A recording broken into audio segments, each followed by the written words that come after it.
শখের বিদেশ নাকি জীবনের কঠিন বাস্তবতা? আসসালামু আলাইকুম। আমাদের দেশের প্রতিটি অলিতে গলিতে, চায়ের দোকানে বা মধ্যবিত্ত পরিবারের ড্রয়িং রুমে একটা স্বপ্ন খুব পরিচিত, সেটা হলো বিদেশ যাওয়া। কারো কাছে এটা সচ্ছলতার চাবিকাঠি, কারো কাছে আভিজাত্য, আবার কারো কাছে কেবলই একটু ভালো থাকার আকুতি। আমরা একে বলি শখের বিদেশ। কিন্তু এই শখের আড়ালে যে কত বড় ত্যাগ, কতটা দীর্ঘশ্বাস আর কতখানি একাকিত্ব লুকিয়ে থাকে, তা হয়তো পাসপোর্ট ভিসার রঙিন মলাটের নিচে ঢাকা পড়ে যায়। বিদেশের কথা বললেই আমাদের চোখে ভেসে ওঠে ঝকঝকে রাস্তা, আকাশচুম্বী দালান আর পকেটে থাকা ডলার বা ইউরো।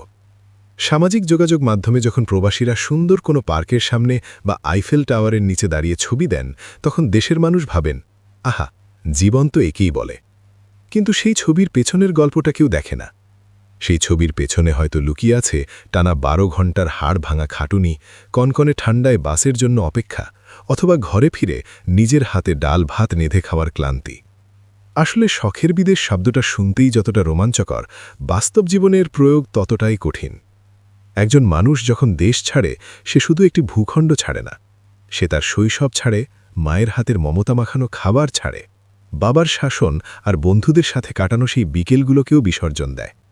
বিদেশের মাটিতে পা দেওয়ার পর প্রথম কয়েক মাস হয়তো নতুনত্বের নেশায় কাটে, কিন্তু যখন উৎসব আসে, যখন দেশে ঈদ বা পূজার আমেজ ছড়িয়ে পড়ে, তখন বিদেশের সেই শৌখিন জীবনটা বিষাদময় হয়ে ওঠে। চারদিকে হাজারো মানুষ, ঝকঝকে শহর, কিন্তু দিন শেষে কথা বলার মতো নিজের ভাষার কেউ নেই। এই একাকিত্ব কোনো দামি গাড়ি বা বিশাল অট্টালিকা দিয়ে মেটানো সম্ভব হয় না।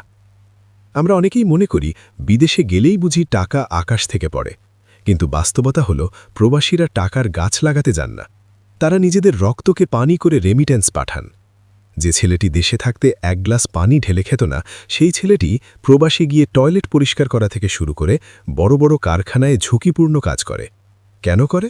নিজের শখের জন্য নয়, বরং দেশে থাকা পরিবারের মানুষগুলোর মুখে একটু হাসি ফোটানোর জন্য।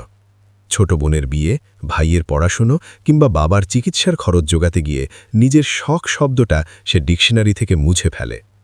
আবার বিদেশের জীবন মানেই এক যান্ত্রিক যুদ্ধ, ঘড়ির কাঁটার সাথে পাল্লা দিয়ে দৌড়ানো। এখানে সময় মানেই টাকা, 1 মিনিট দেরি মানেই বেতন কাটা বা বসের বকুনি।